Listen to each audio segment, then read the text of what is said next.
Pois é, Isabel. Importante essa fala de um quarto encontro entre ambas as nações, não é, Débora? E a gente sabe muito bem que estamos aqui atentos a todas as falas do presidente Lula, mas, sobretudo, quando a gente fala dessa guerra comercial. A palavra guerra já gera um temor e balança aqui o mercado no Brasil, né? O que a gente pode analisar dessa fala do presidente Lula com relação à economia, com relação a essa guerra econômica?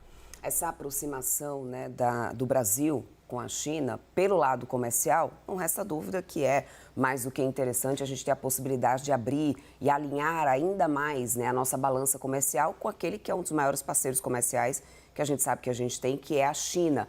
Então, por exemplo, os acordos que foram assinados hoje durante a manhã, transmitimos isso ao vivo, inclusive no CNN Money também, tinham ali acordos sanitários que, no final das contas, abre ainda mais o mercado, por exemplo, para o setor de frigoríficos, o que é muito benéfico, além de outros setores e outros acordos que foram assinados. Mas esse alinhamento do Brasil com a China em relação a essa guerra tarifária, a essa taxação de Donald Trump, que por mais de uma vez durante essa visita o presidente Lula chegou a levantar duras críticas, alinhando os pensamentos e posicionamentos com a China, é visto com certa preocupação pelos Estados Unidos e com certa preocupação também por alguns especialistas de mercado que acreditam que a gente deve adotar uma postura mais centralizada numa situação como essa, até porque os Estados Unidos também, né, estão nessa lista de parceiros comerciais com o Brasil. Bom, o presidente Lula destacou essa relação entre Brasil e China, enfatizou que nessa questão dessa guerra comercial,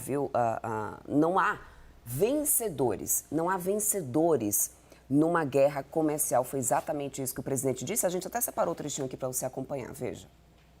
A relação entre o Brasil e a China nunca foi tão necessária. A comunidade de futuro compartilhado por um mundo mais justo e um planeta sustentável que estabelecemos em novembro passado é uma alternativa às rivalidades ideológicas. Há anos, a ordem internacional já demanda reformas profundas. Nos últimos meses, o mundo se tornou mais imprevisível, mais instável e mais fragmentado. China e Brasil estão determinados a unir suas vozes contra o unilateralismo e o protecionismo. A defesa intransigente do multilateralismo é uma tarefa urgente e necessária. Como demonstrado na discussão que tivemos no Fórum CELAC-China, a América Latina e o Caribe são uma das regiões que mais sofre nesse cenário. Guerras comerciais não têm vencedores. Elas elevam os preços, deprimem as economias e corrói a renda dos mais vulneráveis em todos os países. E, Renan, olha só, Lula também afirmou, né, que os países nunca estiveram tão próximos, no caso o Brasil e a China. Vamos acompanhar. Para aproximar ainda mais nossas sociedades, vamos realizar o Ano Cultural Brasil-China em 2026 e ampliar incentivos para desenvolver o mercado do turismo. Os quase 30 atos que assinamos hoje comprovam o dinamismo que eu e o presidente Xi temos imprimido ao relacionamento bilateral.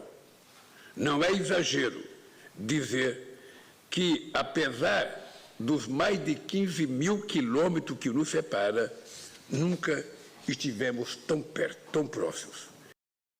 Nunca estiveram tão próximos mesmo, viu, Renan? Eu até te digo aqui, lembro para quem está nos assistindo, que a gente já tem observado um grande interesse, inclusive, da China em participar cada vez mais de processos de M&As, como a gente chama do mercado, né? Que é fusão e aquisição com empresas brasileiras, principalmente do setor de infraestrutura e mineração. O interesse que já existia por parte do país asiático, mas que isso tem tomado uma maior proporção nesses últimos meses, principalmente diante dessa guerra tarifária. A China tem buscado ampliar essas relações comerciais com muitos países. O Brasil está no topo dessa lista. Essa visita aí do Lula traz muito claramente isso que tem acontecido. E na fala do presidente Lula, a gente percebe realmente essa relação bastante estreita entre as duas nações, o investimento que foi foi anunciado aqui no país, 27 bilhões, né? 27 bilhões. É a expectativa agora, né, de empresas, de investimentos por parte de empresas chinesas aqui no Brasil, diante desses novos acordos que foram, né, assinados nesse momento. Ou seja, é um investimento importante, é claro. Não é a primeira vez que o presidente Lula está indo lá, essa segunda visita oficial de Lula nesse mandato dele para lá. Isso é, como eu falei, comercialmente falando, isso alinha cada vez mais e abre, né, cada vez mais espaço na nossa balança comercial com a China. O detalhe, o delicado, são falas de alinhamento de posicionamento diante ainda de uma guerra tarifária, que a gente só tem uma trégua temporária, né, das duas maiores economias do mundo, e o Brasil vai nesse meio.